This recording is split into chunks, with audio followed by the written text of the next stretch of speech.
Actually might help if I turn the mic on, right? I've just turned the mic on. So I think we're all ready. Looks like everything's working.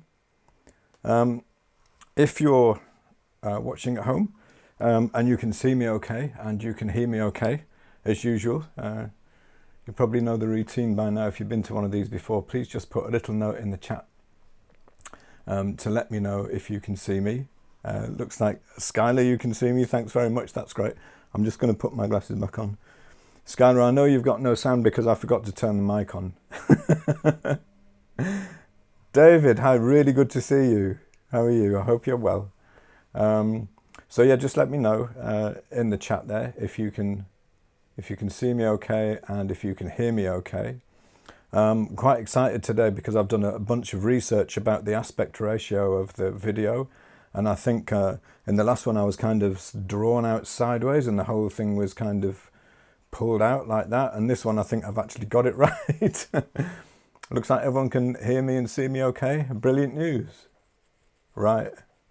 Lorraine, thank you. I'm very well. I think it's time we got started because I've got some stuff for you today, maybe slightly different than the usual stuff I do, because I'm going to try not to talk about Munsell too much. So I'm going to introduce myself to anyone who doesn't know me or happens to pick this video up on YouTube later. My name's Paul. I run a blog at learningtosee.co.uk. You can always find me there. And usually about once a month I do one of these little webinars where I demonstrate something usually about colour for realist artists.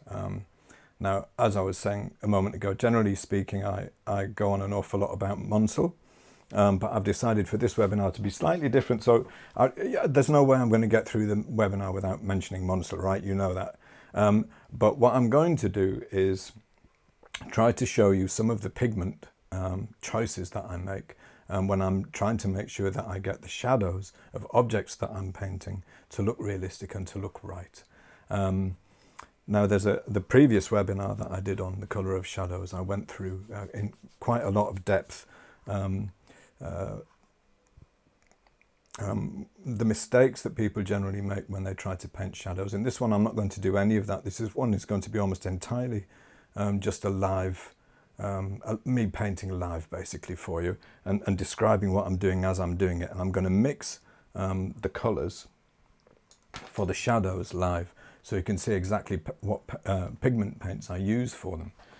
Now I've got a little setup here which you can probably just see. I've got 3 objects here. Apologies to anyone who is expecting an apple. I've gone for a pear instead, so I've got a pear, orange and a lemon. Now, these are all quite high chroma objects, which are the most challenging to paint, I often find, especially to get the colour of the shadows right. But there's something, this is the little Munsell bit, all right? I'm going to do this one tiny bit on Munsell.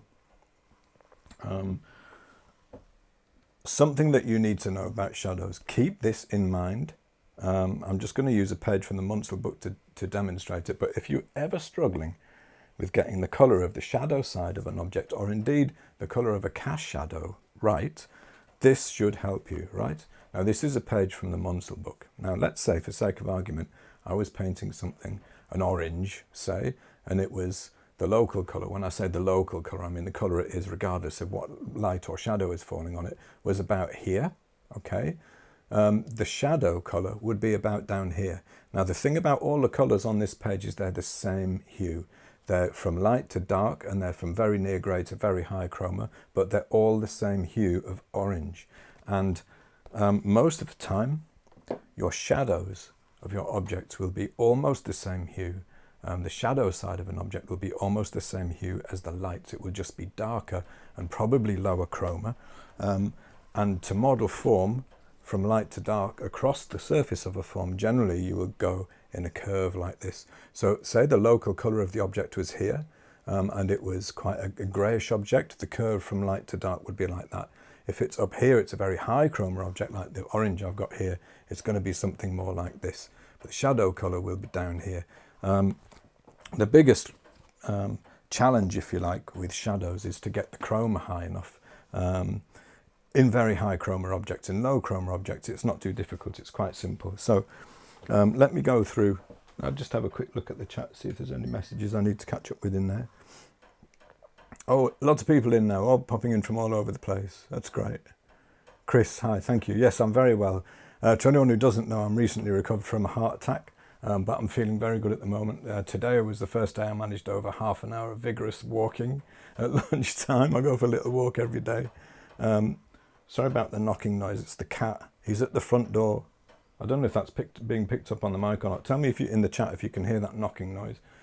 We have an incredibly bright cat, and what he does is he comes to the front door, and when he wants in, he taps on the letterbox. It's extremely annoying, but I can't really get up and do anything about it because I'm going to knock something over if I do. So hopefully he's just going to stop in a little while, and we'll be all right. So anyway, so let's get straight on with it. I've got my setup here. So over here, I've already I've laid out the basics, and you can see on my palette here, I've already mixed some of the colours. So what I'm going to do now, without any further messing about and yakking, I'm going to switch over. Hopefully this will work to the camera, which is on the study. Let's just check that's worked okay. Yep, that looks all right. So I now need to move over a little bit over here so to get into a decent painting position, and so I'm not obscuring that camera. So hopefully you can see I've got the study is already laid out here. Obviously the angle that you're seeing this from is slightly different than the angle that I'm looking at it from when I'm painting, because I can't have I'm sorry, this is so distracting. Can you hang on 2 minutes? I am just going to go and let the cat in because I can't think straight. I'll just be a second.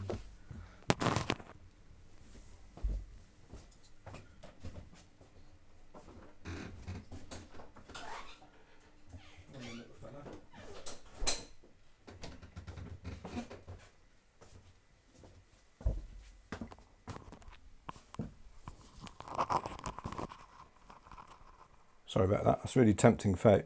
Hopefully the mic is still working all right. Looks to me like it is. But just let me know in the chat if anything's up with the with the mic. So yeah, to explain what I've got here. Over here I've got basic setup with just a few objects which you can see a little bit of. I've already roughed in, and I've started the study in that I've started painting the background, but the hardest part of painting a study like this has already been done, and that's over here on the palette. You see, I've already mixed up a bunch of colours. Now, in terms of tube pigments, let me just bung a couple more up there while I'm talking to you. The tube pigments that I've used to put this together, to mix all of the colours that I have on my palette here, they're actually quite limited. Let me show you. I might need a bit of them as we go along and as we paint, so we'll see. In terms of pigments that have come straight from the tube, I've got cadmium yellow. I think this is actually permanent orange. I'm always calling it cadmium orange, but I think it's actually permanent orange. These are both from Michael Harding. Sap green, this is from Winsor & Newton, and burnt umber. So these are the only, I've got ivory black here and white obviously as well, but these are the only ones that come straight from the tube with the ivory black and the white. I've got a couple of Munsell neutrals here, values, value 2, a value 4 and a value 5, just in case I need to knock the chroma back. As I'm painting, I may need to do a little bit of that, so we'll see how we go. But the most interesting bit of the palette is over here. These are the colours that I pre-mixed. Now you'll notice, however, about these colours that none of them have gone very dark. None of them are dark enough to be shadows because I've pre-mixed all of the light areas to give me a fighting chance of finishing this study in a decent amount of time. But I haven't mixed any of the shadow colours. But all of the colours that I have here have been mixed with these 4 pigments and sometimes with a little bit of neutral to knock them back, or a little bit of white. So here, these are the main colours that I'm going to need for the light part of the lemon, okay? These are the main colours that I think I'm going to need for the light side of the orange. And I've also, although I've judged these and I've pre-mixed them, I've also added a very high chroma orange because I just have a feeling I might need that. Now the pear has 2 different areas, which is why I picked it, because it's always interesting to do something that's variegated. It's a little bit more of a challenge, especially when you're pre-mixing. So this is the kind of the more yellowy, it looks green, but they're actually yellows. part of the pear, and this is the more green part. And these colours here are the light parts of the ground. So in terms of the study, this area here that everything is sitting on. So for the lemon, the pigments that I've used to mix this are just these three: 1, 2, and 3. Cadmium yellow, permanent orange, and burnt umber gave me these colours here. For these colours here, the colours of the orange, same again: cadmium yellow, permanent orange, and burnt umber. I just had to add a little bit of my sap green to be able to mix the greens for the pear. If I dropped the pear out, I could paint this entire study just with these three tube pigments and black and white. I think quite often people use an awful lot more colours than they need, and sometimes I think it can make things more difficult to have too much on your palette. What I tend to do when I'm painting realism like this, which after all is all I ever do, is I just put out what I need. I do an awful lot of pre-mixing, and I just put out the pigments that I'm going to need for the painting that I'm doing. Quite often there'll be more than this, depending on what's in the painting. But hopefully you can see there I've got all of my light side mixed. I've used a very limited set of pigments, and when we come to actually doing the shadow sides of these three objects, I'm going to mix these colours on the fly on there, so you can see me do it, and you can also see, hopefully, I'm going to be able to show you and explain to you the pigments that I'm using to make the colours of the shadows. And what I want to show you, spoiler alert, is that I'm basically going to use the same pigments as I used for the lights. You don't have to use anything different for your shadows. Mostly you need to get the value and the hue right, and if it's a high chroma object, just to push the chroma as much as you can. I've also got here a little bit of medium, and I'm using Neo Megilp from Gamblin, which is like an alkyd resin medium, which is quite nice. I mean, it means that this will be dry, touch dry overnight. It will end up with a fairly even satin sheen. So the darkest part of my subject is over here towards the right, and I'm just going to go in with ivory black for this.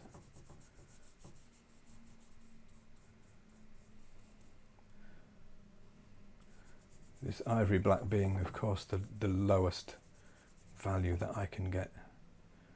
Now, I'm going to talk a little bit later, once I've got a bit further through this study. Hopefully we'll have an opportunity for a bit of a Q&A at the end. And I'm going to talk a little bit about how I found these colours that I have here. If you've been on one of these webinars before already, you will know that I do it using a colour isolator, because our perception, our unaided perception, is really, really unreliable when you're trying to judge colours. So you're trying to judge a really classic one is the colour of reflected light. So bounced reflected light in a shadow. People always, including me, paint it too light. Because what you do is you focus in on that area of the drawing, the painting, whatever it is, and you compare visually the value of the reflected light with the value of the core shadow, the darkest part of the shadow. And you tend to overstate that relationship because you're focused in on that little relationship, that single relationship, instead of looking at the picture of the as a whole. And that's what we basically do. We focus in on stuff. It's the way our attention works. And it's really useful, right? Because for survival reasons, you know, you've doubtless heard the analogy, the anecdote that people often use to explain this is, if you're a hunter, right? If you're a Neolithic hunter or something, or even one of the first humans or something, Australopithecus, and you're being hunted by a tiger, you need to see the shape of the tiger regardless of the value, whether the value of its stripes, whether it's dappled in light or dark. So you'll tend to focus on value changes. But it's not very good for surviving at the easel, because you will tend to get things wrong. Things like the colour of reflected light, the value of reflected light. And it's an error that you see in so many people's work. And the way around that is to use a colour isolator. Hold it in front of your subject. Let me try and see if I'm getting that right for you. And you can see, unaided, unaffected by colour around it, what colour something is. And you can mix a colour. You can put it on a little strip of card or acetate or something like that, and compare it with what you see through the colour checker in a direct one-to-one comparison. Make sure you get it right, and then put it on your painting. And a lot of the time, you'll be surprised by what you see in the colour checker. Okay, so, you know, simple as anything. There's my background blocked in. So I'm going to get a fresh brush now, and I'm going to paint the foreground. Now, I already know, because I've checked, that most of the foreground, forgot to get some medium on my brush there, most of the foreground, especially at the bottom right, is down here, and this is a middle value. It's about value 5 in Monsell. That looks dark going on, right? Because I'm painting on a white ground, and I haven't toned the ground, so it's going to look really dark going on there. But the more I get through this study, the more of the painting that I get done, I think you'll find these values will start to look more right. I'm not going to bring this to a high level of finish, obviously. I'm just going to block it in. But if I get the colours right, and if the shadows are working well, then, you know, it should still have a feeling of light. It should still have a feeling of depth. You don't have to bring things to a high level of finish to create the kind of illusion of form and illusion of depth. I'm going to bring the chroma down a little bit at the back there. The chroma is dropping off back here, I think. If I was doing this as a finished painting, I would be spending longer over these areas. I'm pretty much just banging this in because I don't want to be, I don't want to spend forever on this. So some stuff I'm just going to kind of eyeball, although I know I'm in the right area because I've already mixed these colours. I've already checked these colours, sorry, and pre-mixed them. What I'm doing a lot at the moment as I'm doing this is I'm squinting, and I'm trying to do that thing. I'm trying to look at the whole thing at once. I'm trying not to get drawn into just looking at a single relationship. And I'm working sight size, and sight size really helps for this stuff because it gives you what they call the big look. It helps you with sitting back every now and again and just looking at the whole thing rather than focusing in on a single relationship at a time.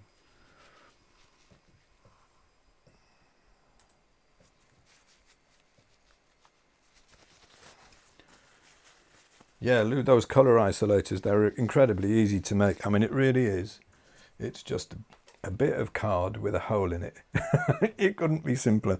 Probably a mid-grey would be better than this. This is black, or it started life as black, but I've been using this same one for so long. You know how you get attached to things, even though you're not using the optimal version of something? I've just been using that one for so long.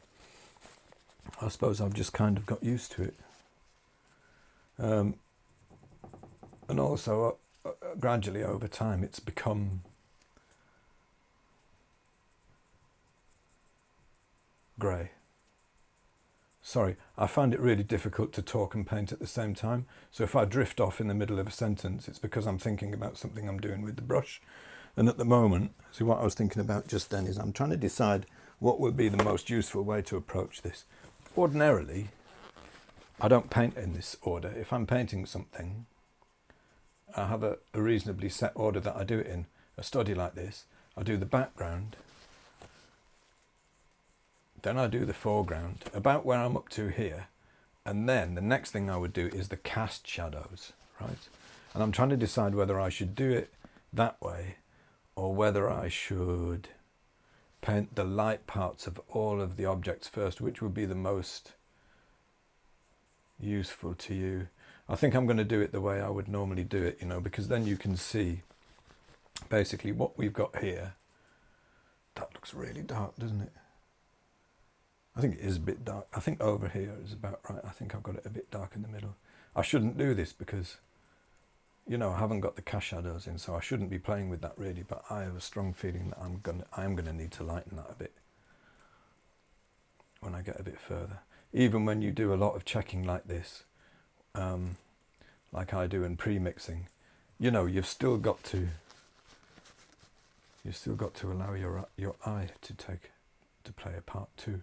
You just need to be very careful and bear in mind the possibility that you're just going to see something wrong, basically, because perception is so fallible. Now, it's my opinion that really good painters, you know, who've been painting for like a really long time, build mental representations of value and colour in their heads that allow them to get around the problems of perception. Quite often you will see, I mean, and they become a signature of their work, you know, like a value scheme that they will apply to something no matter what the values are that they see, and it works, you know, it does work. But this is why I love working with Munsell so much, because it will kind of, it will get you to that point more quickly. I wouldn't call it a shortcut. I'm not sure there are any shortcuts in painting. No matter how you look at it, painting is pretty hard, you know. But it certainly gets you there quicker than doing it by trial and error. All right. I've got to be careful here because I've got I rather stupidly, let's get some clean medium because I've got some paint in my medium, which is never good. So I'm going to put in the cast shadows next, which is the way I would normally do a study like this. And I'm going to do it because I want to show you that basically, like what we have here, this is just a piece of card that I've used to put things on there. And I've used that because it's fairly close to the kind of an average colour of wood. It's really an orange, a slightly yellowish orange. And if the cast shadows of all of these objects, even though the objects are all different colours, the cast shadows of all of them are the same, because the cast shadow belongs to the surface that it's cast onto, not to the object that casts it, in colour terms. So over here, you know, there's a very dark bit back here, right? Now I've just picked up just raw burnt umber.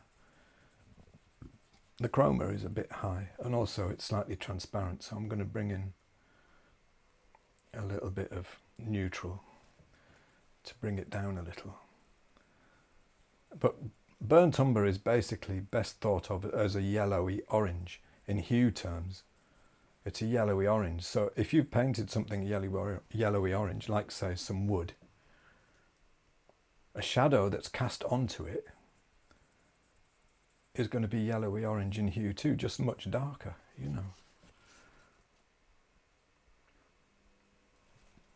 So like I say, I'm going to pretty much, I'm mixing between what I've got here. There's obviously a big difference, a big gap in value terms between burnt umber and the colour of the lights. Ordinarily, if I was being more careful, I would mix some intermediary colours, but I'm just going to do a quick bit of blending. And I think that's probably going to be about right. Because the ground is fairly low chroma, I want the shadows to be fairly low chroma too. If I punch up the chroma too much by using pure burnt umber, it won't look quite so convincing.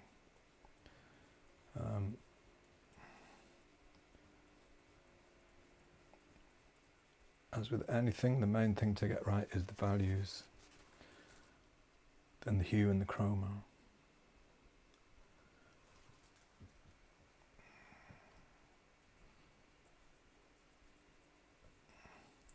The colour I'm using here, Now I'm kind of mixing this on the fly because it's just a slightly lower chroma version of burnt umber. The colour I'm putting here is the same as the colour over here. Now this shadow here is cast by the lemon. There's no yellow in it, because the cast shadow belongs to the surface it's cast onto, not to the object that's casting it.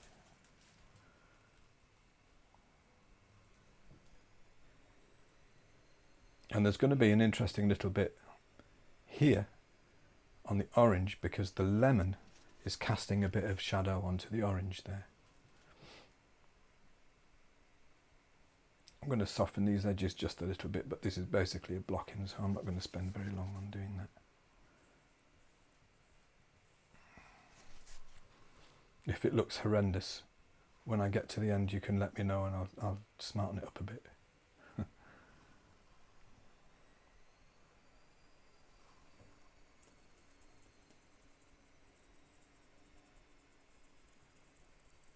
Now then, someone said an interesting thing to me the other day, and they said that what interested them about the way that I talk about Munsell and colour is that, you know, I'm really big on colour accuracy, on learning what colours really are. But I think it's fine once you've learned that, if you want to make some changes for the good of the picture. But I think it's a really good idea to be able to get colour right first, to be able to paint colours right before you start doing that kind of thing, so that when you vary something, you know why you're varying it, in what direction you're varying it. You're not just kind of doing it willy-nilly, you know. Or because you say, well, you know, that's how I feel, that's how I see it. No, you know, most of the time, no, it's just wrong. I want to bring in a little bit more chroma into the shadow by the lemon. It's a bit, and bring it up a little. It's a bit lighter here. I think I've got it a bit dark. There we go.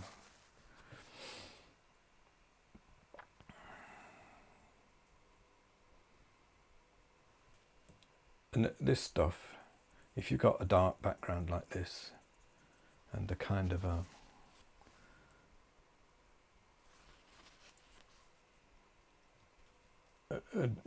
mid-value ground, you know, like wood or something like that.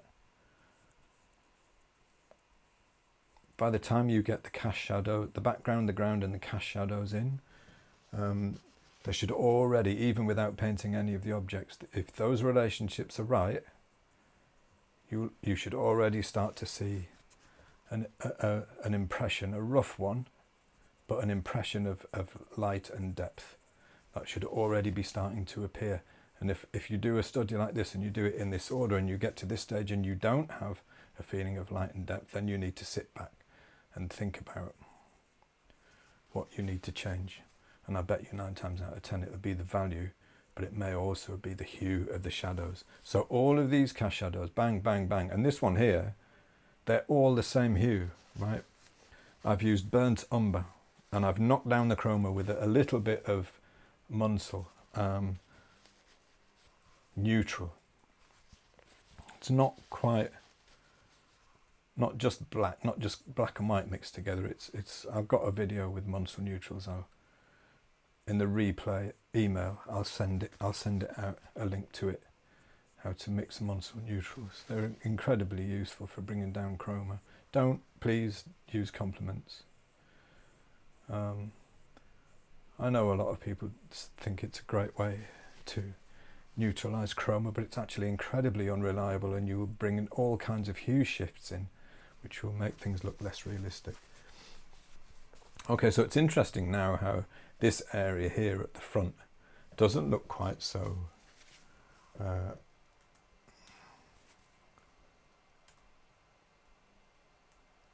it doesn't look quite so dark as it does, but it is definitely too dark.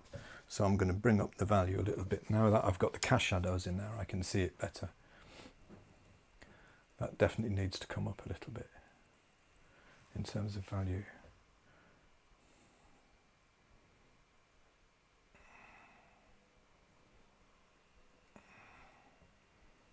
It even measuring, you've got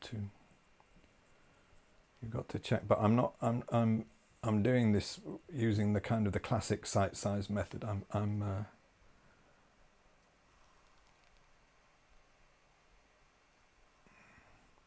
squinting and I'm trying to look at the thing as a whole, rather than trying to focus in too much on one little bit of it, you know. It's a recipe for disaster.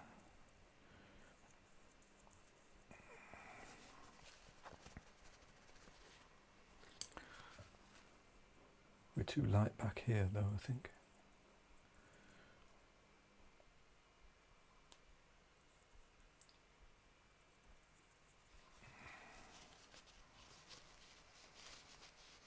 There's probably something like... So what I'm going to do now is fairly quickly, I'm going to put in the lights of the objects. Where shall I start? I'll start on the lemon. I'm going to put in the light areas first. Now here, remember for this lemon, right, I've got 3 colours mixed here. These are roughly the colours for the centre light here, and this is something like the half tone.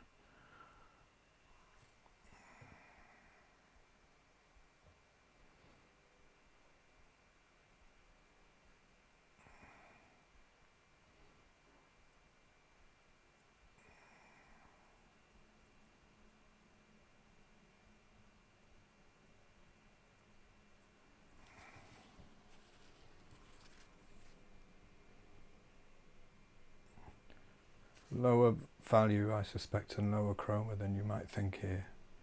I could have gone much higher value. I mean, it was within the range of the paint to go much higher value and higher chroma. But I think, having used the isolator to judge, that these colours are about in the right area. Again, because I'm painting on a white ground, they look very dark going on. You know, they look a bit too dark going on. But especially when we get to the point where I can pop in the shadows, I think they'll start to make more sense, you know. Ooh.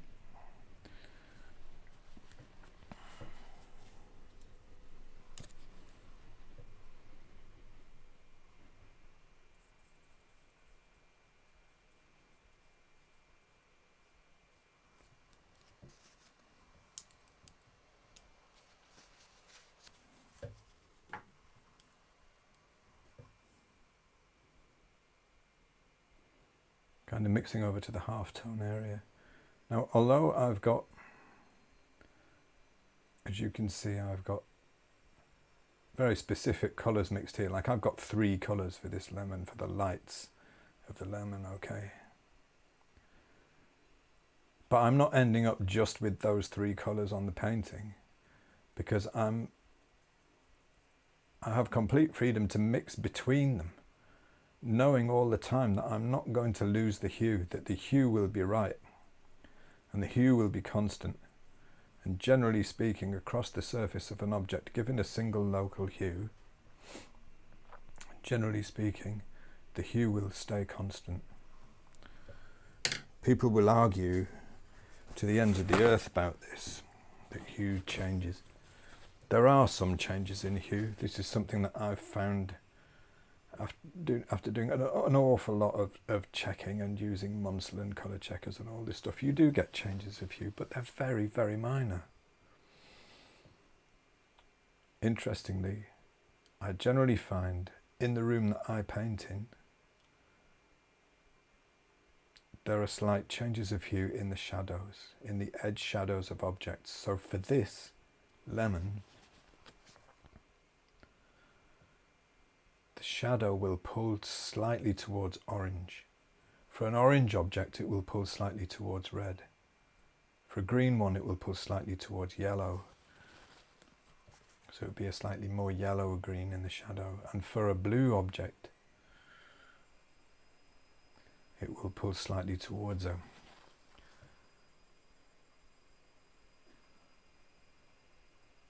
a yellowish blue. slightly towards green, it doesn't pull towards purple. And this is why I find warm and cool to be, it can be a dangerous concept to work with too much, because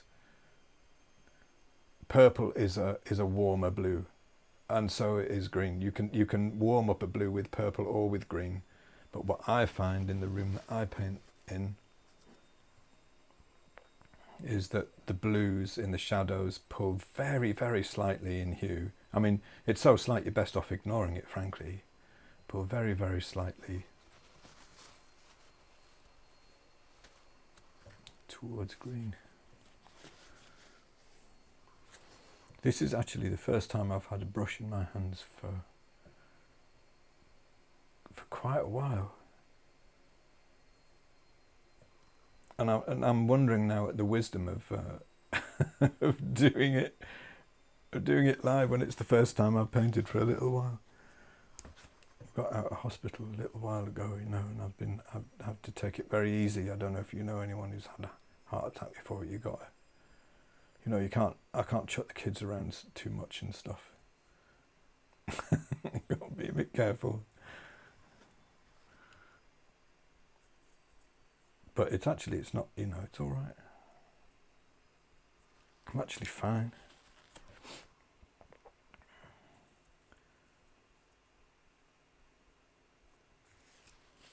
Okay, so I'm going to leave that there, right? And I'm going to go on to the orange. I haven't done the shadow areas yet, I've just done the lights. So you can see just enough of the lemon, hopefully. If you kind of blur your eyes and squint a little bit, you can compare. Thank you, Lou. It is great to be painting again. I'm really enjoying it. Actually, I must say, I've missed it terribly. But I'm kind of wishing a little bit that I'd done a couple of studies before I did a live one. It just feels a little bit, you know, that feeling when you haven't done anything for a couple of weeks that you do a lot, you kind of feel, oh, I'm not quite on it, you know. Okay, orange. So this is the shadow area here. Halftone will be about this area here. So my halftone colour is this one here. So this will all be halftone, all that. Light area is over here. And this also is maybe perhaps a little lower chroma than you would expect.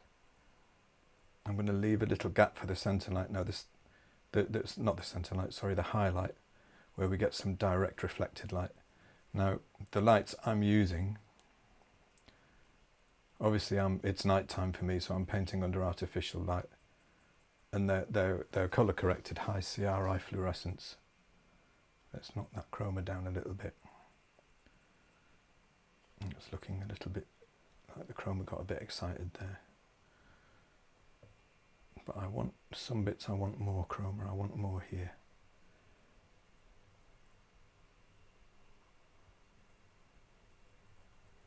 I'm not being very disciplined about my brushes either. This one usually I use a different brush for every colour that I have pre-mixed.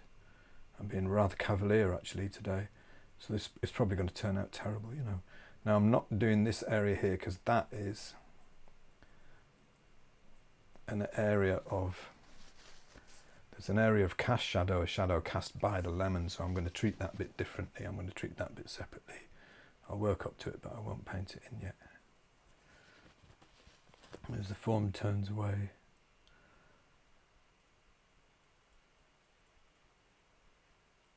chroma and value drops a little at the edges. It's my highest chroma area is like, bam, it's here. Might have overdone it a bit, we'll see.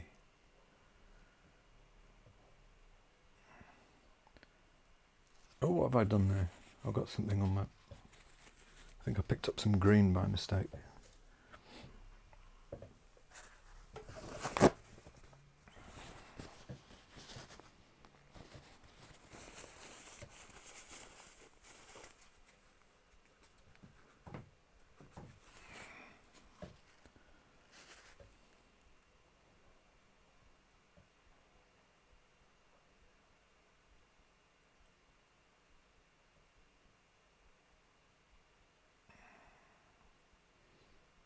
I'm not, I must admit I'm not being too careful about the outlines here.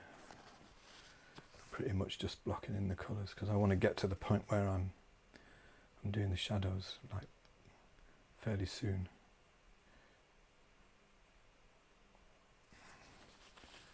But I also don't want to rush it, otherwise it won't work what I'm trying to show you. Half tone. Still the same hue. So I've used the same pigments here. All of these colours here that are going on, they're all the same hue, and they're all mixes of these three component colours: cadmium yellow, permanent orange, and burnt umber.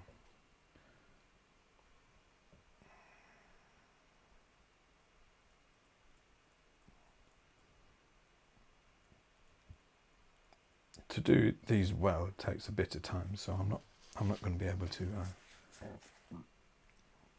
excuse me, I'm not going to be able to do a really good job, but hopefully I'll be able to get enough done to demonstrate what it is that I'm trying to show you today.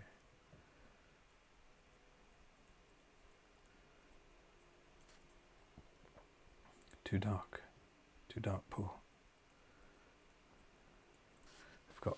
Here we've got reflected light, bounced light off the ground coming up onto the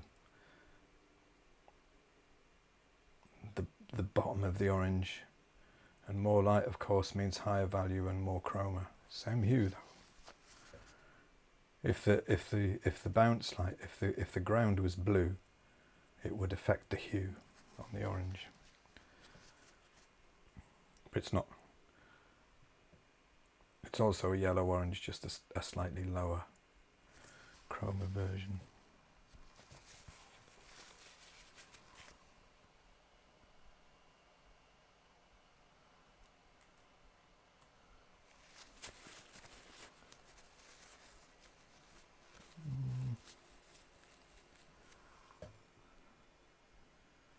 I think my chromas, I'm struggling a bit with. I'm going about as high as I can get with the chroma at this value on the orange, and I think I'm going to struggle a bit to get the chroma as close as I can, but it looks like for the value range I'm working with here, I'm going to want a bit more chroma than I can get out of my paint. A lot of this comes down to balancing the light on the subject and the easel, which is a whole other subject. And actually, funny enough, someone just emailed me asking about painting white things, and it's essentially a value problem, and you can simplify it greatly with some careful setting up. Balancing the light on the painting surface and the easel can really help. So I'm going to do a webinar on that at some point, I think, because I think I've got some useful and interesting stuff to share with regards to that.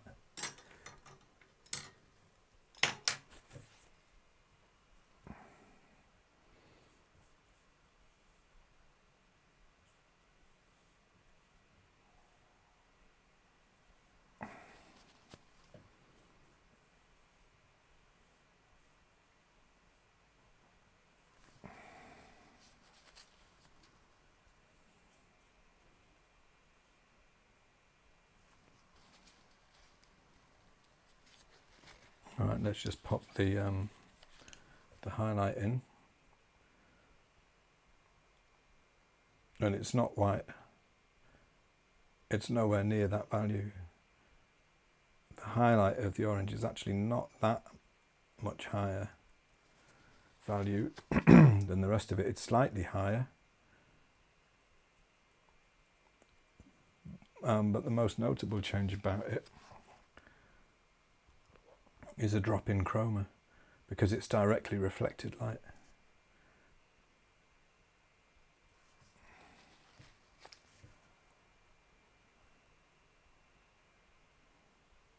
I want a little more value than that, but I don't want to overstate it or it won't look right.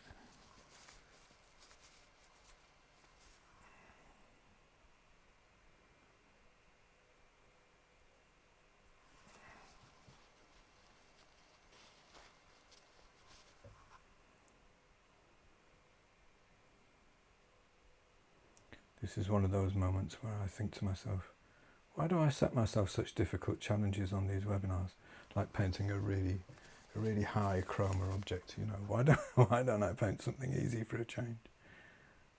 I know why. It's because you learn the most from painting these more difficult objects. I have the most useful stuff that I can show you with these.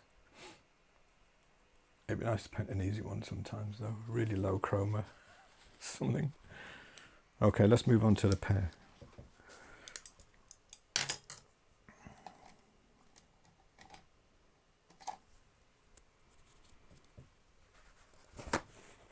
Fresh brush. So these are my pear colours here. Now we've got two main colours here, and I'm going to start at the bottom of the pear.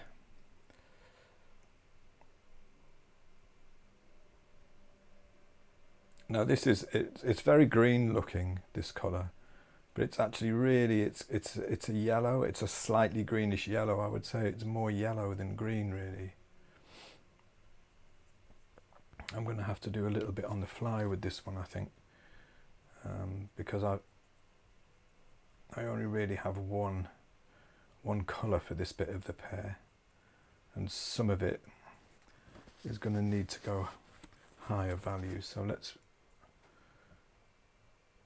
I'll just quickly bring up a slightly higher value version of that. I'm bringing in a bit of yellow and a bit of white. I don't want to use just white because it will pull the hue too much, and if I use just yellow, the chroma will go too high.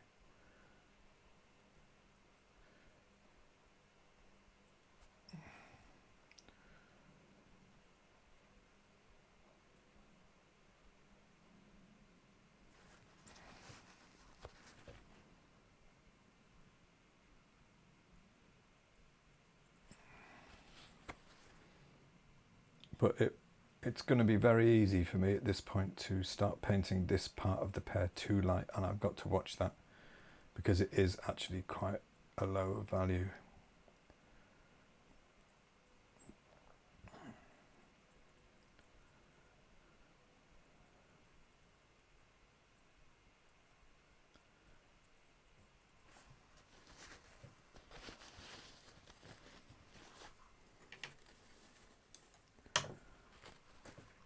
Ground definitely wants to be a little lighter there.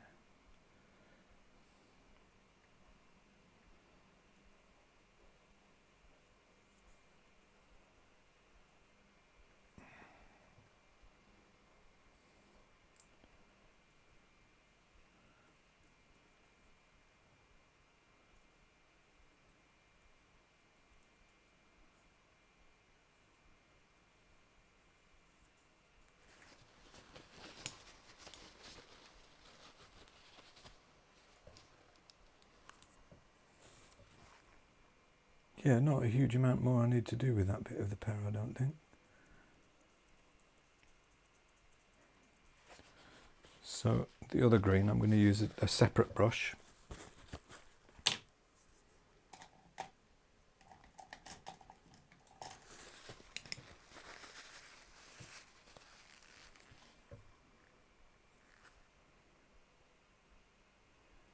You'll notice me do this probably quite a bit. I generally work, to get medium into the paint, I generally work a bit, when I pick up a fresh brush, I generally work a bit of medium into it.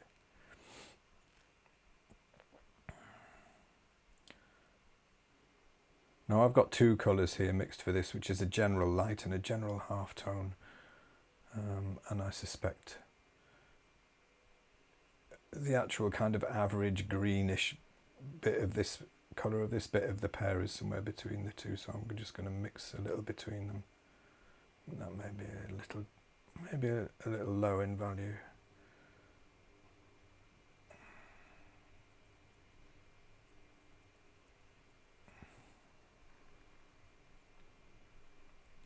I've seen painting with Munsell described as painting by numbers in a rather a derisory fashion, you know, by people who think it's the same kind of people who say that drawing with grids is like is a crutch, or you know. I probably shouldn't get into this stuff because it's generally not very profitable to get into arguments about things like this. But I'm just thinking as I'm painting this that I'm making quite a lot of changes on the fly. Once I see the colours actually go down and as the study starts to come together, I can make a few more informed choices about whether the value wants to change a bit. Maybe the chroma is too high here. You know, and it's difficult to, even with using an isolator, it's difficult to be sure about those things until you're well in. I want more chroma here, and I want a higher value. I know it's a yellow green, and to mix this colour I used almost entirely, mix these colours, sorry, for this bit of the pear I used almost entirely cadmium yellow, sap green, a little white, and some burnt umber. But I think I want a bit higher value and a bit more chroma, so I'm just going to a bit more chroma.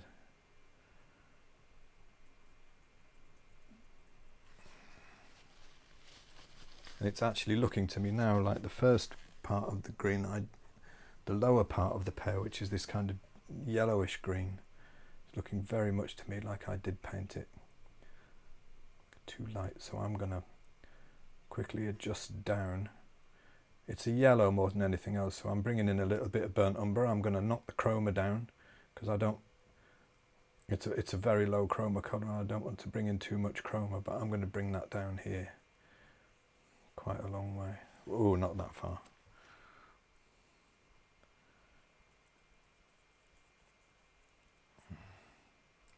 But that's a bit more like it, I think.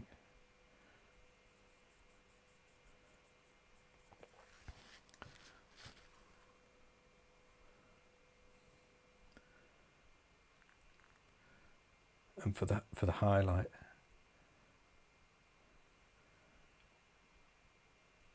the chroma is dropping. Hue is changing much less on the pear. I think I may have overstated that actually. What do you think? You can probably see better than me because, you know, with your camera view, you're kind of sitting back. Did I overstate the light there? What do you think? You can tell me in the chat if you think I did.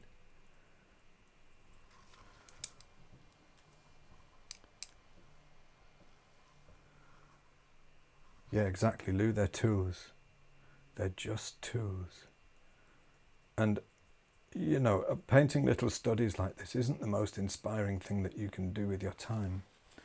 But you learn so much from doing them.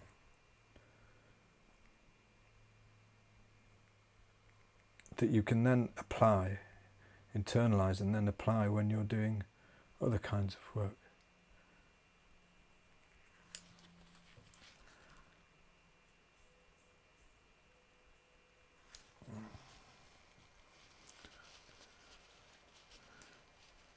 You think it's spot on, huh? I'm trying to, thank you. I'm not sure. I think I might have overstated it. It's so easy to do that with lights. But I may have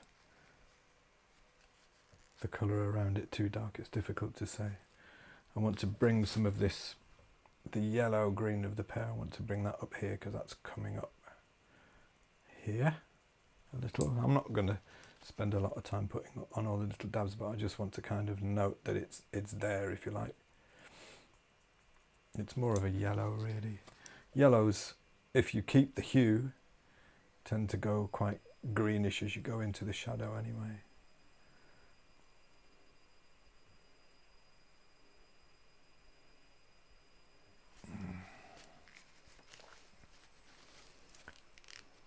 But I think we're somewhere close.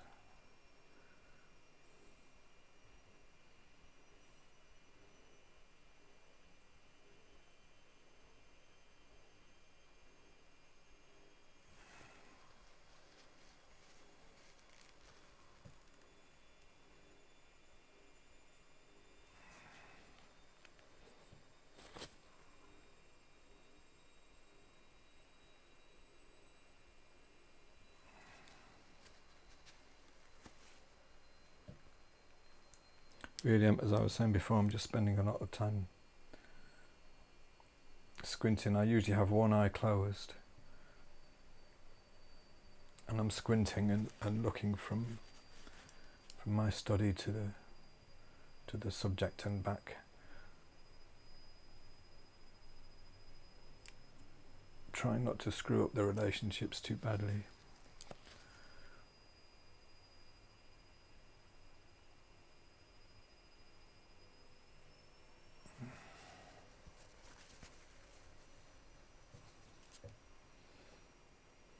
I'm going to leave the stalk until the end, probably, because it's not going to help you for me to spend lots of time diddling about with that right now.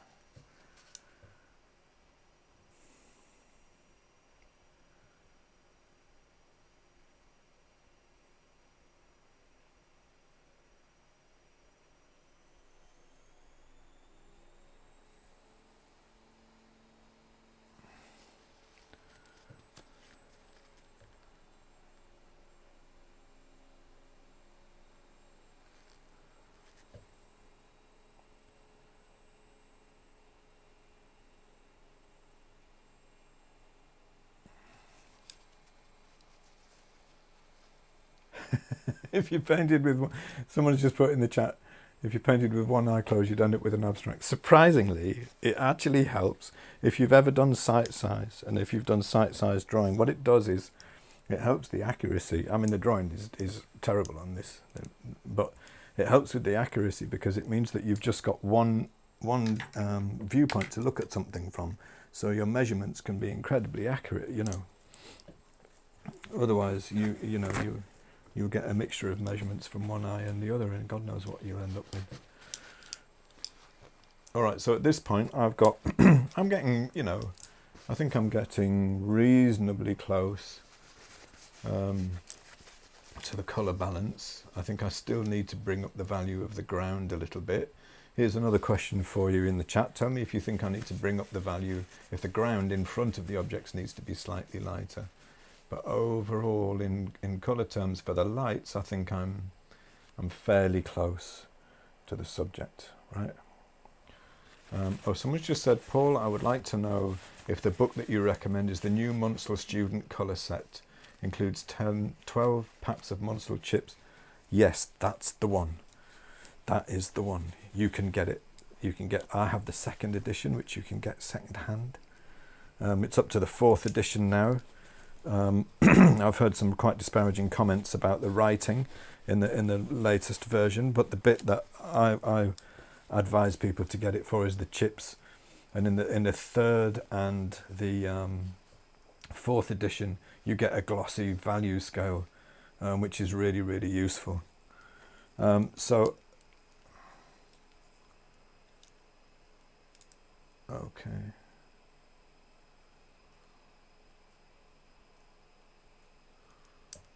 I'm going to go on to the shadow areas now. So I'll get a fresh brush out. I'll do the lemon first. This is something that I often hear people say they struggle with, and often ask what pigments they should use. And what people tend to do is they might get the lights fairly close, the colour of the lights fairly close, and then use and then darken it with black. Don't do it, because it'll just go green, because black is really a very low, you can't see it, you can't see the hue, but it's actually a very low value blue, very low chroma blue, and it will affect the hue. And the colour of the shadow side of lemons, at least in the room I paint in, which I suspect has some quite tending towards orange ambient light, because I have orangey kind of floorboards. It will be pretty much the same hue as I've painted the light, but it's going to tend very slightly towards orange. It's going to be pretty dark, so I'm going to want to go down to a pretty low value, probably about a value 3. What I'm going to use to mix it, I haven't got an awful lot of room left on this palette. What I usually do is I have 2 separate palettes. I have one that I use for mixing, and then when I've finished mixing them, I stick them up, the colours up on here, and then paint with them. But I'm going to try and do a little bit on the fly. So I would be using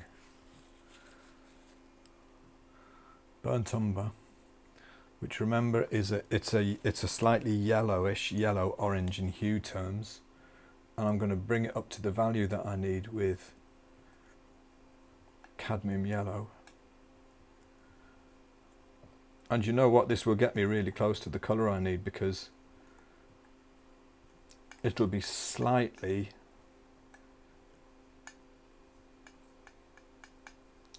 ever so slightly, I haven't got enough room on my palette really to mix this properly, but it will be slightly towards, moving slightly towards orange. I suspect that's about right actually.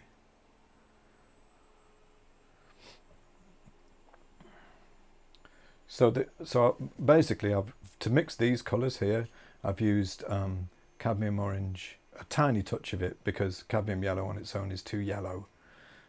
Cadmium yellow, sorry, permanent orange, and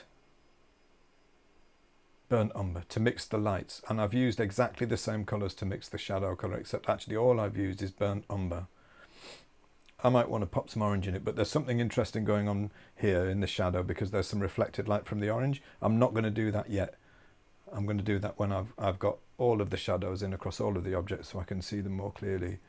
So let's go in with our shadow colour and see what happens. It's interesting because that reflected light is right in the core shadow. There's light coming down onto the orange and bouncing into the core shadow. So there's actually very little core shadow, and I suspect that the core shadow colour I've got there is going to be too dark because the value is definitely being brought up. But this is core shadow here.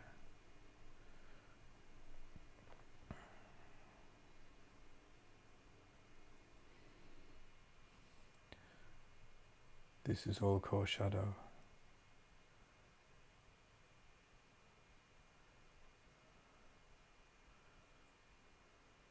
This is too light. The ground is too light. And all down here is reflected light. Reflected light from the orange and reflected light from the ground. And that's quite a bit lighter. It's about the same value as the half tone.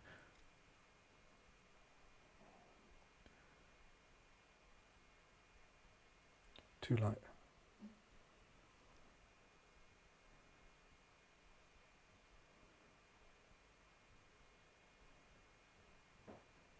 This area here is just a little lighter than the half tone.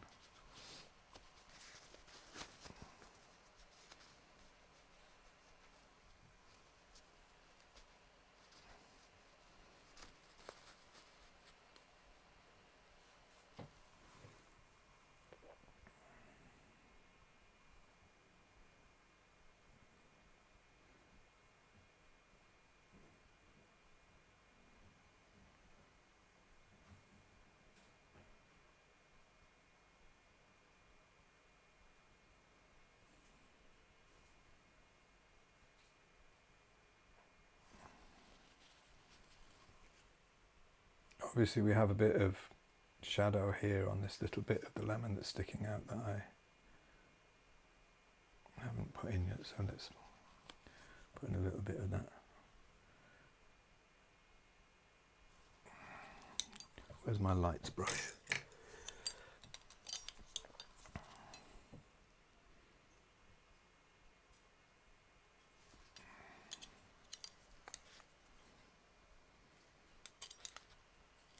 And we've got what looks like a little bump here because the value is too high. And I find actually with things like this that the closer you get them, the more accurate you get them, the more obvious mistakes become, and it looks like a mistake of the form. It looks like the form looks wrong, like you'll see like a little, it looks like there's a bump on my lemon or something, you know. And I always think it's a sign when you start to see things like that you're getting things broadly right. If you see funny little anomalies on the form. Now I'm not going to go an awful lot further with that right now because I want to affect the hue. Because we've got bounce light from the orange and bounce light from the ground coming. what I will do is get something in between my core shadow colour and the shadow of the cast shadow on the ground, because too dark, because this hard edge here is just destroying the form.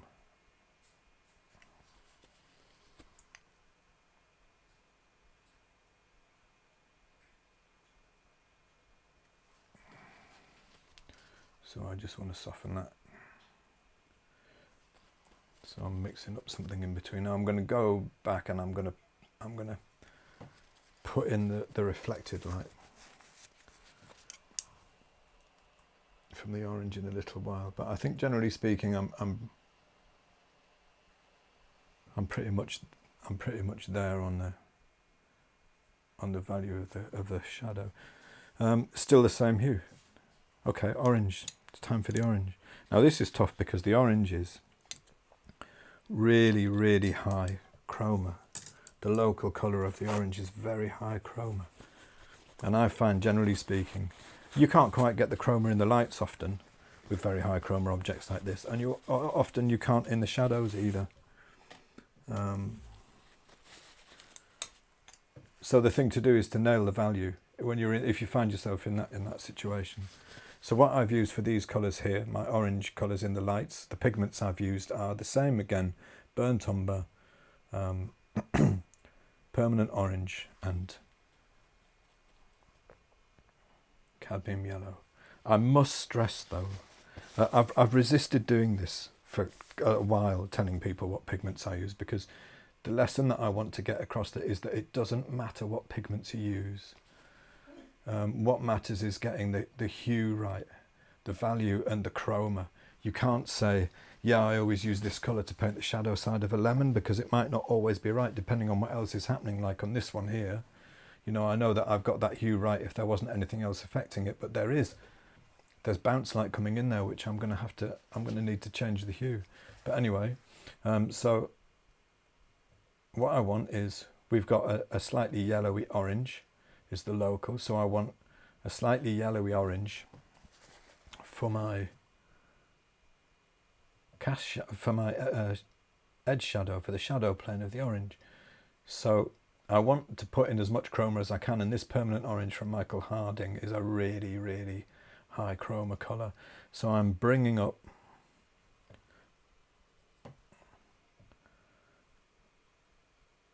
the value of burnt umber with this orange, but it's swinging the hue too far, so I'm also going to bring in a little bit of cadmium yellow.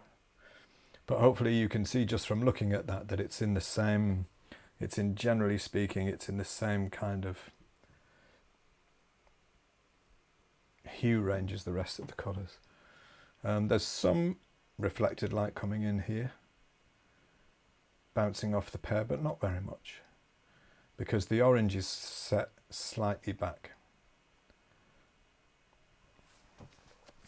The core shadow in this part is the value is so low it's almost disappearing into the background, and that's looking about right to me there.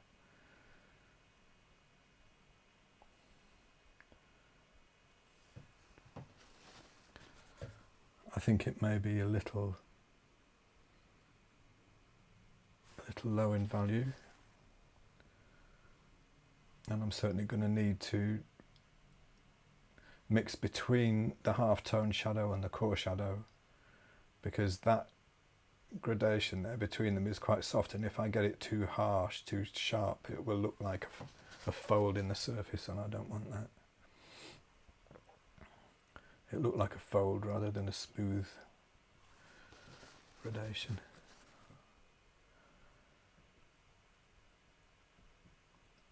So this is what I was saying earlier on, where there's quite a long distance. This is a value 5, and this is about a value 2 or a 3. So I'm mixing between them to get the colours that move that part of the orange into the core shadow.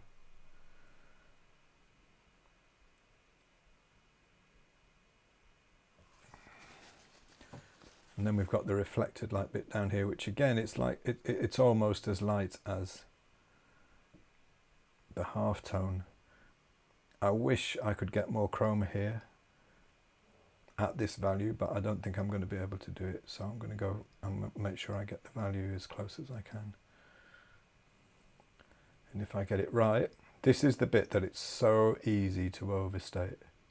Really, really easy to overstate that bit, the reflected light down there. People do all the time,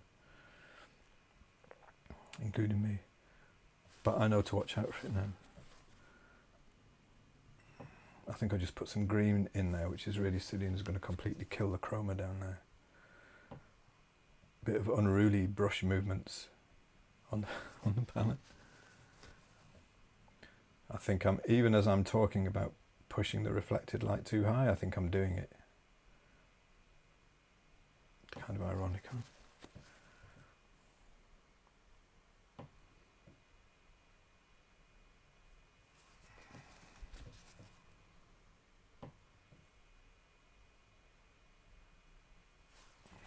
Give me that core shadow again. Core shadow colour coming down here, where the form is turning right away from the light.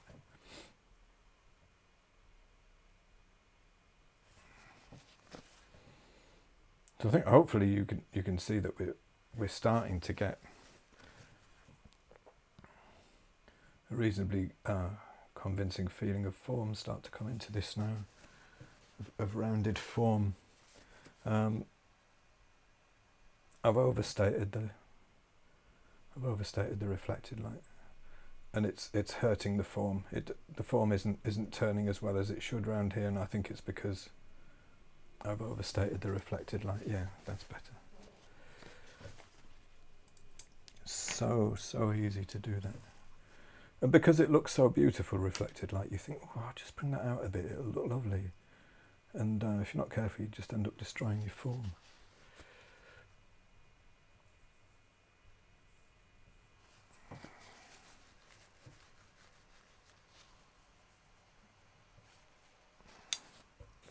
And we've got,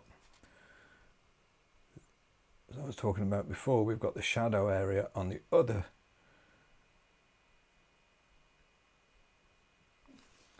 side of the orange here too. Now this, it's a cast shadow on the surface of the orange. Why isn't the paint taking? I think I just haven't got enough. It's a cast shadow, and it's cast by the lemon, but cast shadows belong to the surface that they're cast onto, not the object that casts them. So it's not yellow, it's not blue, it's not the complement of the colour of the orange. It's the same hue, it belongs to the orange, so it's the same hue, that cast shadow there.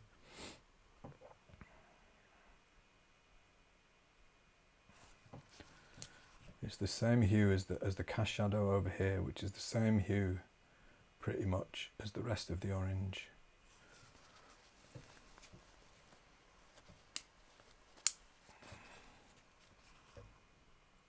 And you can see when you get those things right, you know. You can see it sometimes on the odd occasions when I really nail something like this. It can feel almost like you're painting with light. It's almost like you're painting light onto the surface, you know, when you really nail them. I'm putting this together too quickly to really get to that point, but I think I'm starting to get a feeling of the form there. So let's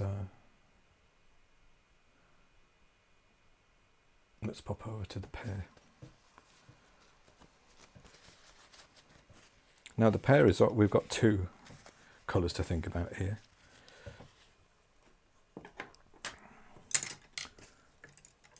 So the dark yellow, the bottom bit, the yellowish green at the bottom, I want to go as low as I can go pretty much in terms of value.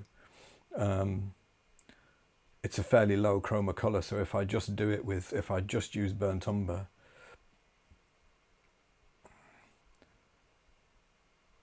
it's going to be too high chroma, so I'm going to bring in a little bit.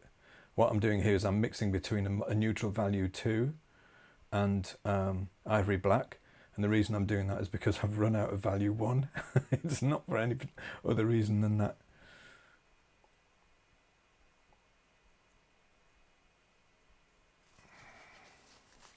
I think that's too dark. Let's bring some of that into our half tone for that part of the pear. That's more like it. It's actually in hue terms, yeah, I've gone too dark there. In hue terms, it's really close to the cast shadow on the ground. It's just a bit more, it's more yellow. Any change there is mostly one of value.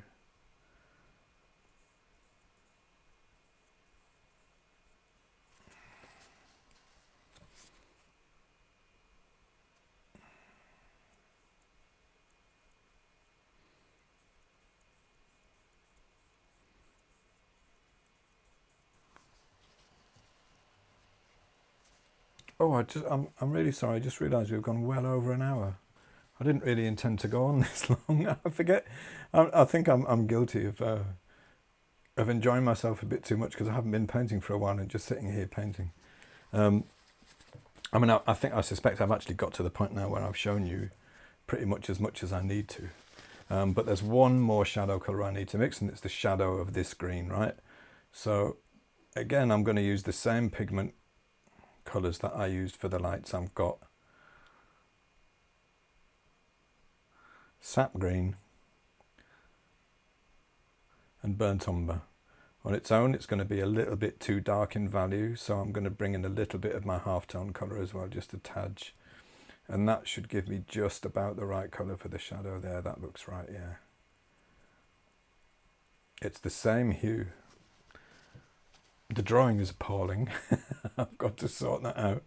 Bear with me while I sort that out. But the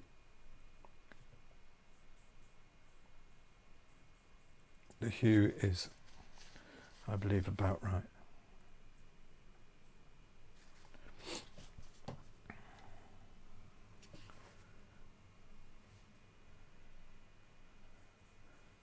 And we're so low in value here anyway, we're practically disappearing into the background.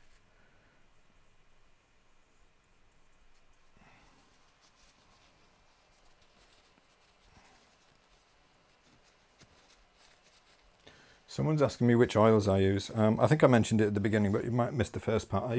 Mostly I use Michael Harding's handmade paints. Really, really nice. I like the consistency of them, and the pigment loading is really high.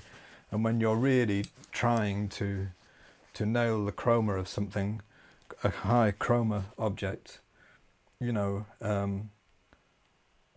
all the chroma you can get, basically, and that can really help you get there. But I also use Winsor & Newton paint. Now the reason for that is extremely prosaic. It's because there's an art shop just around the corner from me that sells Winsor & Newton and doesn't sell Michael Harding. So sometimes I'm like, oh, I'm out of cadmium yellow. So I'll just pop out to the shop and I'll get some,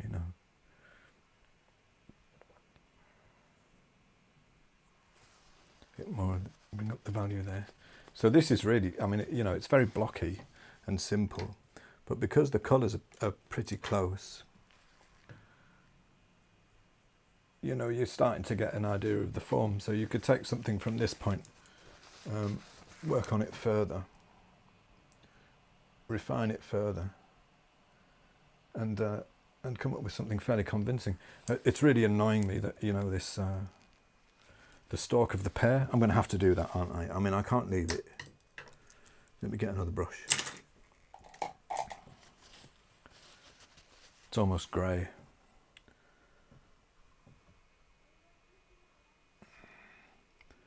Pretty low value.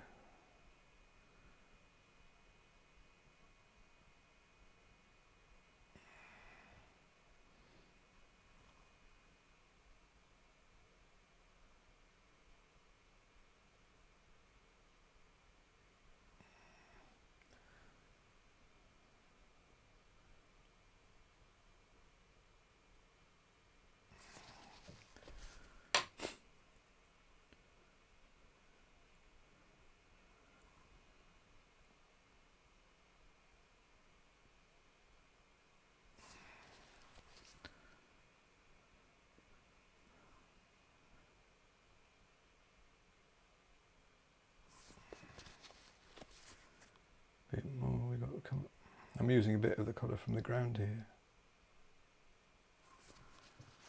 I think it's probably, in U-terms, not far off right.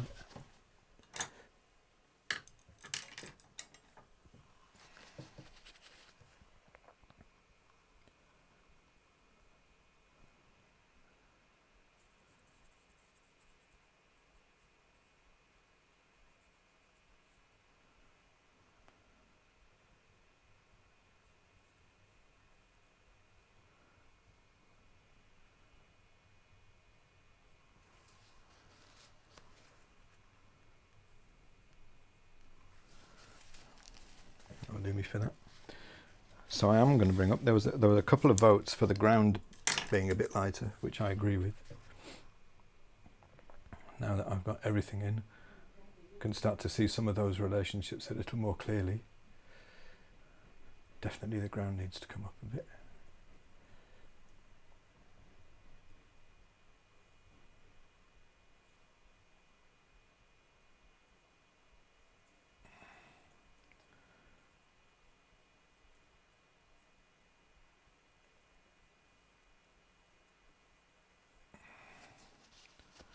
And even more over here, where it's closer to the light. And I haven't forgotten about the reflected light on the lemon. I'm going to get there in a bit. This area back here needs to come down in value quite a bit.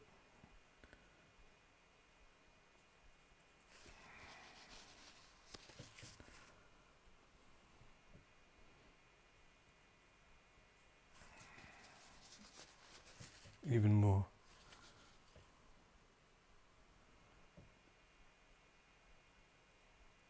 I'm just using burnt umber for this, which is pretty much the colour I use for the cast shadow.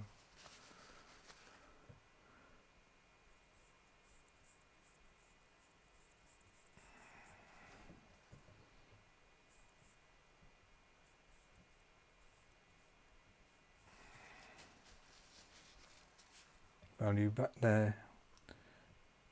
Here needs to come down a bit. Once you've got the thing filled in, you can start to see these things and make the adjustments.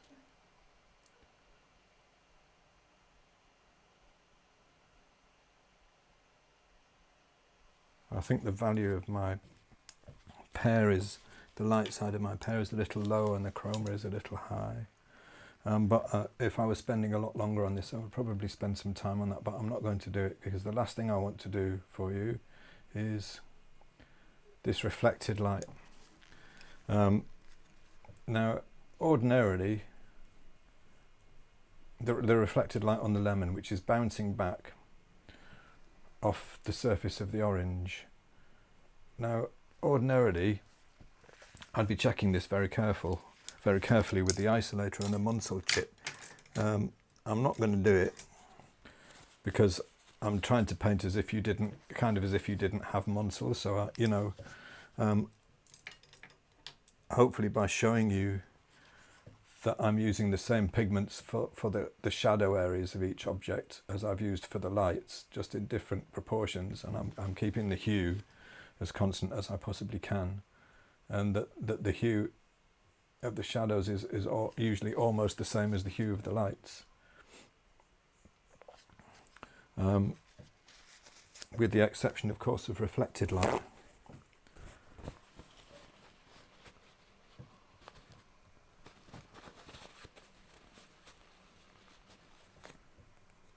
Now this is so easy to overstate, so I want to make sure it's going to be really easy. There's a little bit of reflected orange light here. I don't know if you can see it on the lemon itself. It's really easy for me to overstate it, and what I will probably overstate if I get it wrong is the value. So I'm going to go in at the same value as I've used for my core shadow here, which is about here. So I'm going to bring it in here. And the reason I'm going to do this is because I know it's going to be really easy for me to overstate the value. I just want a change in hue, and I want the chroma to come up a little bit there for that bit of reflected light. And if I get that in first, then I'll think about if I want to be changing the value. And you know what? I don't really. That's almost exactly right. And it's the same value as the shadow. I'm going to bring the value up ever so slightly. You've got to be so careful with this stuff. I suspect the camera... Oh, I've overdone it. I suspect the camera is too far away for you to really see what I'm doing here in any detail. But it's a really subtle reflection of light, and it's really a change in hue and chroma, much more than it's a change in anything else. It's not really a change in value, and people will tend to look at that and go, oh, light, I'll paint it lighter, and get it wrong, you know, and start to lose the form. It's a very subtle change, mostly in hue, and a little in chroma too.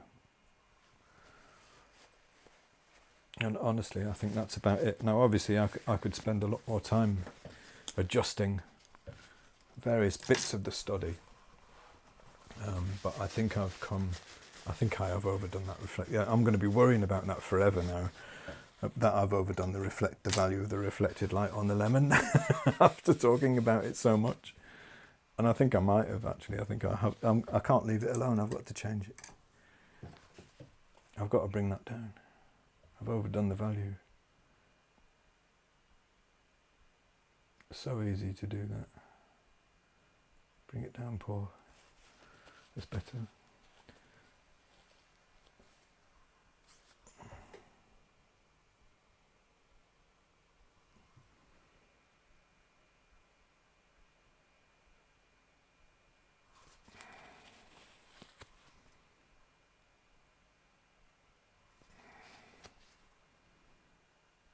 So, shadows. They're not the same colour as the background. They're not the complement of the lights. They're the same hue. If you want to paint realistically well, you know, they're the same hue. So all of these cast shadows, and this one here included, because this is a cast shadow caused by the side of the shadow box, they're all the same hue as the lights. They're just different values and different chromas. All of the shadows here on the orange, it's the same hue across the surface. It goes slightly more towards red here, but very, very little. The same here and the same here, with the exception of the reflected light that's coming in. So hopefully, now that you've seen that I use the same pigments for the lights, for the shadows, right across the surface of those objects, it's made it a little clearer how to treat shadows, so that even if you don't have the Munsell book, it's kind of that's kind of a rough guide, a way that you can make sure that you're somewhere close. By making sure, oops, sorry, knocked the mic off.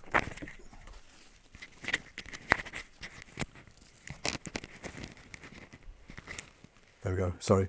Making sure that you're somewhere close, you're in the right general area by using the same pigments as used for the lights. And the lights generally are easier to judge. Shadows, not that hard. It's just another part of the same object, so the hue is going to be largely the same. Let me just find my glasses so I can catch up with the chat.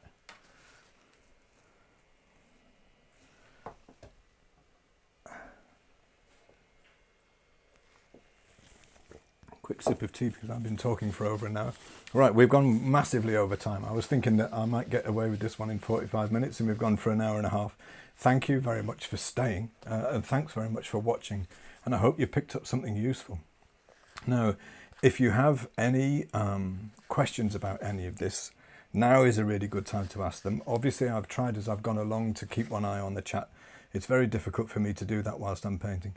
To be perfectly honest, I find it difficult enough to talk and paint at the same time. In fact, I find it difficult enough just to paint with a camera on me. But to watch the chat as well is like, you know, it's difficult to do. So I'm going to have a quick scroll through. But if there's anything, any questions burning questions you have about this, now is a really good time to put them in the chat. We can have a little Q&A if you like, or tomorrow. Obviously none of this will work for people who are watching this video on YouTube sometime hence, but tomorrow I'll send out an email with a link to the replay on YouTube, because all this is recorded as a YouTube video. And you can just reply to that email with any questions you have, and I'll do my best to answer them.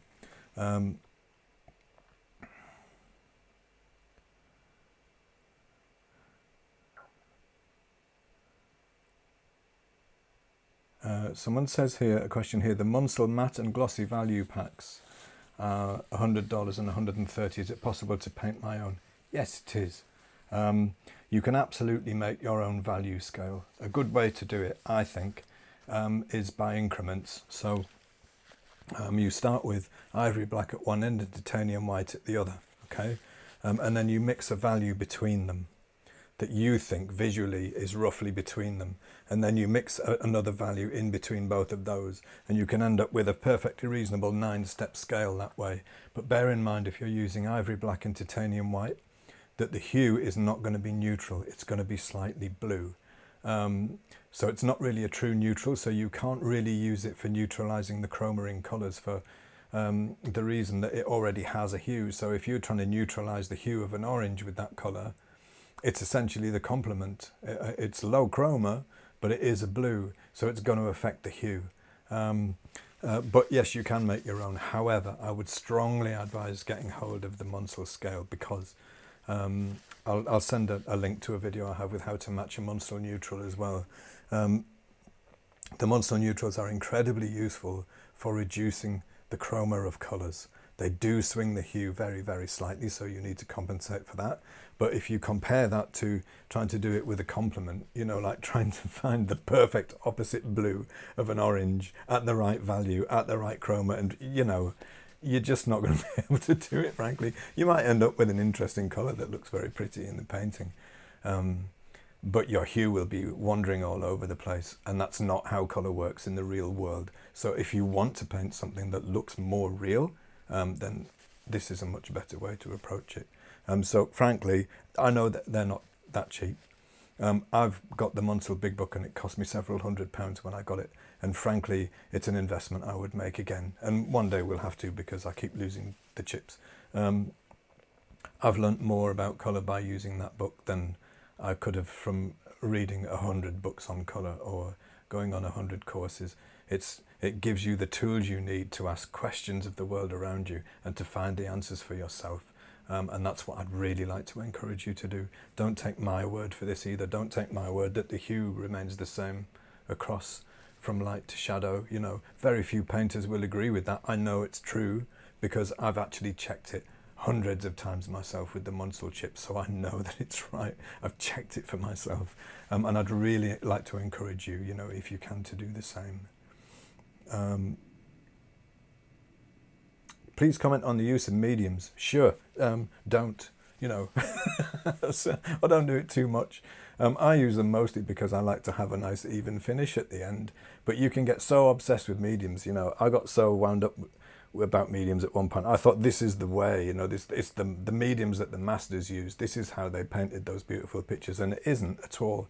They painted those beautiful pictures because they were bloody good painters, because they could draw extremely well, because they understood colour and light. You know, that's why they painted so well, because they put in incredible amounts of hours learning their skills. The mediums had almost nothing to do with it. They're just a helper. I just use it to so that I end up with a reasonably even finish at the end of the painting. When it's finished, it tends to stop sinking in. I use either Gamblin Neo Megilp, which I'm using more and more actually. I'm getting to the point where I really like that medium, or Old Masters Maragé, which is also very nice. But the reason I've started pulling back from that a little is because it's very easy to put too much in and then the paint stays tacky forever, and you get a slightly uneven finish. Neo Megilp seems to be a bit more forgiving as far as that goes. But I've cooked up my own Maragé. I've got all the ingredients and made it in the kitchen. You know, I'm really lucky that the house didn't burn down because I was boiling lead and oil, you know. And the house stunk for days, and the medium was utterly unusable. It was dark brown goo and horrendous. I mean, I guess I learned some stuff from it, but I'd have been much better off spending that time on my drawing skills or learning about colour, you know. So that's my opinion on mediums. Obviously, most people would disagree with me. learn the basics really, really well first, and then you'll be able to use mediums well. Otherwise, just stay away from them or use them very simply. You just noticed my shirt. Yeah, I love this shirt. It's really worn now and all. It used to be really bright colours. It's my favourite painting shirt. I still wear it even though it's all worn out. How often do you use the colour checker with experience? Less and less with time. But I tend to divide painting into two very separate areas. Once I've decided what I'm going to paint, I do all of my judging with the colour checker, and then I pre-mix a proportion of the paints that I'm going to use. I'm going to need to paint it, certainly for the most important objects. I'll check those very carefully. If I'm painting flowers, they're so subtle. I spend a long time mixing the colours for those. I spend more time on the palette at the beginning mixing than I do actually painting, because if you've got the colours right then, the painting bit goes a lot easier, you know. So I still use the colour checker all the time, and it's simply because our perception is very fallible, and by isolating colours, you take away the influence of the surrounding values and the surrounding colours, and it enables you to judge the colour that you're seeing more clearly. So I still do it, not as much as I used to, because with time, I'm starting to develop those kind of mental representations of colour. So when I look at a lemon now, I know the pigments that I'll use, and if it's a slightly unripe lemon and it's a bit more towards green, I know how to adjust for that. If there's some reflected colour in the shadow, I know how to adjust for that. So this kind of thing comes with time and experience. But I still use it. I do still use it. Please send a repeat viz email. If you mean a replay of the webinar, yes, I will be sending one out. Absolutely. Should we donate something? No, not at all. You don't. You don't have to donate. All I want to do is to help you avoid a lot of the mistakes that I made when I was learning, and the dead ends that I went down, and the silly colour theories that I wasted my time on. Mediums is a great example. Spending huge amounts of time messing about with mediums, and all I did was I just slowed down my progress. Colour doesn't have to be that hard. You just need to understand some basic principles. You need to be able to isolate the colours so that you can see them closely, and you need to trust what that isolator shows you, because a lot of the time it will be something different than you would assume. Always remember that your perception is fallible. Colour really does not have to be that hard. In terms of donating, then, you know, if you go onto my website, I've got some videos up there, which I do as a pay what you want. And I hope you grab them for free if you're short of cash. This information should be out there. So much of it has been lost. It's starting to come back now, and realism is certainly on the rise, and there are some amazing paintings out there now, amazing artists out there. Lots of beautiful work happening, a lot of knowledge, and new knowledge is coming in now. All of this stuff with Munsell has been used before, but it was really brought to a fine point by Graydon Parish, who I learned it from, you know. And there's a more scientific approach to practicing drawing coming. If you look at Anthony White-Tulis's work with his language of drawing program, amazing stuff. You know, there's new knowledge coming in now that we haven't had before. So I think we're going to be seeing heights of realism achieved that have never been done before, you know. Obviously there are philosophical questions about that, about how close you want to get to what you see, and these are ones that you need to answer personally for yourself. You need to do what's meaningful for you, I think.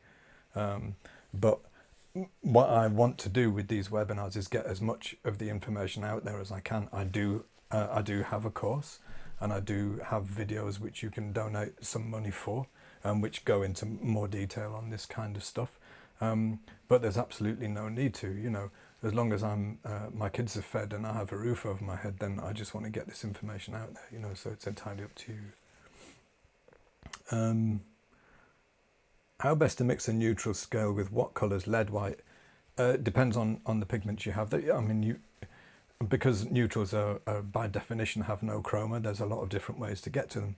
The way I do mine is Say I'm trying to mix a particular neutral value, say a value 5. I'll mix titanium white and ivory black to that value, and then I'll mix burnt umber and titanium white to that value, and then I'll mix between them, bringing the burnt umber mix into the ivory black mix until I get to the point where there's no hue at all. It neutralizes the hue. That's how I do them. In the replay email, which I send out, I'll include a link to a video that I have which shows you how to do that. Fred says, auction that painting. No, no way, no way. It's just a study.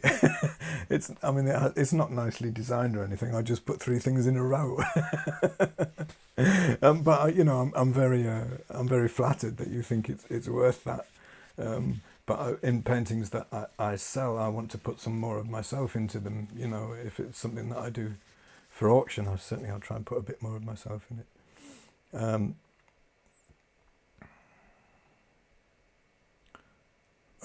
Quite a lot of comments coming in. How do you mix it? Yeah, we answered that one on the neutral scale. There was a question further up about colour in the ground shadows from reflected light. Could you answer that, please? I don't know if there's a lot of stuff in the chat, so I don't know if I'll be able to find that. But yes, you can get bounced light into a cast shadow on the ground, just like you can anywhere else. Generally speaking, the effects are incredibly subtle and you need to be really careful with it. But you can push it. I mean, absolutely, you can push it. But if you're going to push it, push the chroma. Don't push the value. If you push the value, you'll destroy the realism. I think I've mentioned this before, but there's I think of it as a school of painting, the Leffel school. And there's a second generation. I think his name is pronounced Leffel, actually. But there's a second generation of realist artists who have had some training or done workshops with him, people like Jeff Legg, David Chaffetz, and one of the hallmarks of that style, if you like, they've taken it to those painters are superb and have taken it into their own areas. You know, they're not just copying what Leffel did, but a kind of a hallmark of people who've learned that way is they tend to push the chroma in the shadows, and it looks lovely. You know, it's very dramatic if you like dramatic paintings, but they always nail the values. They get their values right. You can play a little bit with the hue there in reflected light, and you can play with the chroma, but you mustn't play with the value, or you'll start to destroy the realism. So you do get colours going in there, but the effect is generally really, really subtle, and you always need to bear in mind, as I was talking about when I was doing the little bit of reflected light on the lemon, you need to be really, really careful not to overstate it.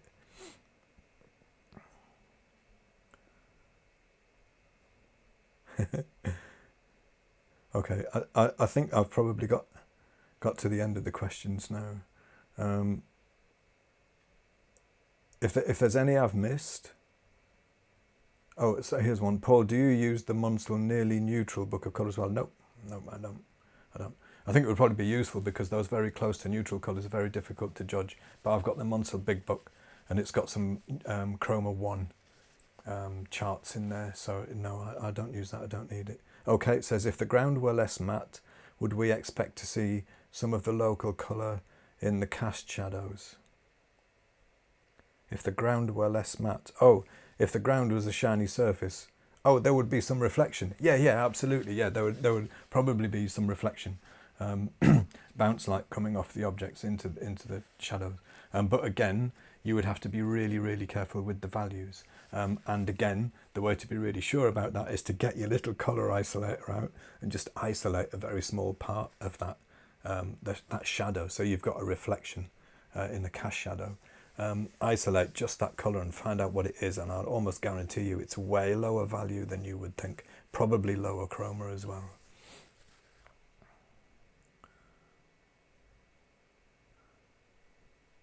Okay, I think I've probably got everything now.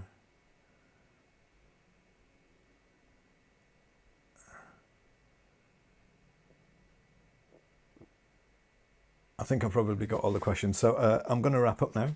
Thanks very much for staying so long and for asking such interesting questions. As I said before, just email me if you have any more. You can always check out my site as well, learningtosee.co.uk. If you stick Learning to See into Google, or you put my name, Paul Foxton, into Google, you'll find me. If you want to make sure you don't miss any more of these webinars, there will be more coming. I'm always doing these free webinars on some aspect of realist painting, usually colour and value. Subscribe to the YouTube channel because I do them through Google, so through YouTube they always end up as videos on YouTube, so then you can make sure you don't miss them. And subscribe to the mailing list on the site, and then you can come along and be in the chat as well. And it's always a lot more fun to do these things with a little bit of live interaction, I think. And it pushes me a little bit, you know, it's quite hard painting live for people, I find. But also, you know, it's a lot of fun. Thank you very much. And I'll see you all again soon.